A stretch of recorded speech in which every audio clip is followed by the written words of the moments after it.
Olá, lancinauta, sou Carlos Alberto Vieira e aqui estamos para mais um novo Nó Tático. Dessa vez vamos falar sobre o jogo Vasco e Botafogo pela Taça Rio. O Vasco, que vem em recuperação, e o Botafogo campanha 100%. Vamos lá? Vamos começar pelo Vasco. O Vasco, ele atua muito parecido com o time do Botafogo no meio de campo. Tá? Ele tem um losango, né, com o Eduardo Costa, o Felipe, o Diego Souza e o Rômulo. O que acontece com esse losango aqui que é bastante complicado para a situação do Vasco? O grande marcador é o Eduardo Costa. Ele fica preso, tem que ficar em cima da marcação do Everton. Tá? O Rômulo saindo um pouco mais, mas nem tanto, porque ele precisa ficar na marcação do Somália. E tem o Felipe, que não marca muito bem.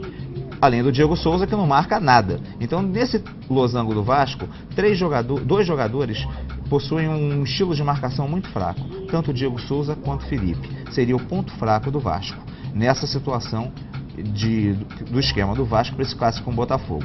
A equipe vascaína precisa demais dos avanços dos seus dois laterais. O avanço do Ramon, ele vai sempre muito bem, é uma ótima opção, e principalmente do Alan. O Alan, ele não é lateral, ele está jogando improvisado, é um jogador que tem uma força ofensiva com alguma qualidade, mas uma marcação muito frágil. Então vamos imaginar uma seguinte situação do Vasco. Ele tem um bom marcador, que é o Eduardo Costa, o Rômulo, ele marca bem, mas também tem que sair um pouco para o ataque. E o Alan, que não marca muito bem. A situação da defesa do Vasco pelo lado direito é uma situação bastante complicada. Lá na frente eu acredito que o Bernardo e o Éder Luiz vão funcionar muito bem. O grande diferencial ofensivo vai ser a presença do Diego Souza no ataque. Ele vai entrar como um elemento surpresa, tá? Tendo o apoio tanto do Éder Luiz quanto do Bernardo. Então, o ponto fraco do Vasco, esse losango que marca mal. E o Alan, que não é um bom marcador. O ponto forte do Vasco, a entrada do Diego Souza como um elemento surpresa, principalmente se ele conseguir ultrapassar a marcação do Rodrigo Mancha. Então vamos imaginar o seguinte, qual é o ponto forte do Vasco? O ponto forte do Vasco é o seu apoio do Alan pela lateral e principalmente a entrada do Diego Souza como um elemento surpresa. Porque tanto o Éder Luiz caindo pela esquerda, o Éder Luiz pela direita, o Bernardo pela esquerda, o Diego Souza vai ter uma certa liberdade para ele aparecer sempre que ele quiser. E principalmente se ele conseguir ultrapassar a marcação do Rodrigo Mancha. Considero isso o ponto forte do Vasco. O ponto fraco é o sistema de marcação. O Vasco tem um time que não marca bem. Você tem o Felipe, que é um pouco lento, você vai ter o Rômulo muito sobrecarregado, né? O Diego Souza não vai voltar quase nunca e o Alan não é um jogador que marque bem. Ou seja, o Vasco tem uma tendência de uma fraqueza no seu lado direito da defesa. O losango do Botafogo é bem diferente. Rodrigo Mancha é quase que um terceiro zagueiro, depois eu vou explicar. Você tem o Arévalo caindo pela direita, o uruguaio, um pouco diferente do que ele jogava na seleção do Uruguai, ele caía mais pelo setor esquerdo. E você tem o Somália pela esquerda. Como é que é esse losango do Botafogo? Bem mais defensivo. Rodrigo Mancha, como eu falei, um terceiro zagueiro, principalmente auxiliando o Márcio Rosário, saindo muito pouco e dando liberdade para que os dois outros volantes do time, o Arévalo e o Somália, cheguem um pouco mais ao ataque. Mas tanto o Arévalo como o Somália marcam muito bem.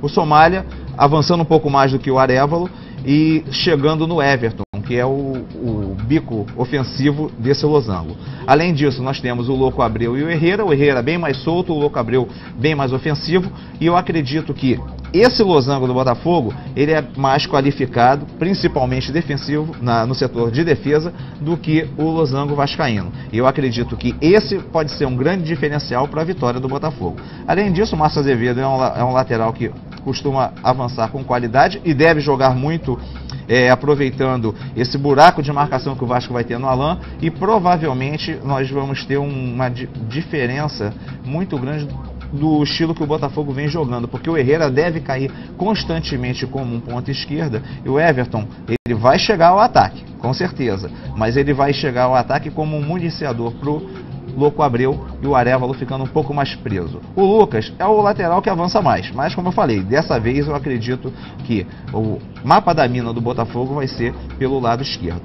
Trocando em miúdos, então, a gente pode considerar que tanto a jogada ofensiva aérea do Botafogo com o Louco Abreu, com os avanços dos laterais, pode ser considerado um ponto forte, como também essa chegada do Herrera mais para a esquerda, tentando aumentar o poder ofensivo do Botafogo sempre pela esquerda, também com o Márcio Azevedo, para poder chegar ao ataque. Como ponto fraco do Botafogo, apenas acredito que o Botafogo não vai ter o Antônio Carlos, ele está machucado. Então, o que acontece? Vai jogar com 2 zagueiros, um terceiro, que é o Mancha.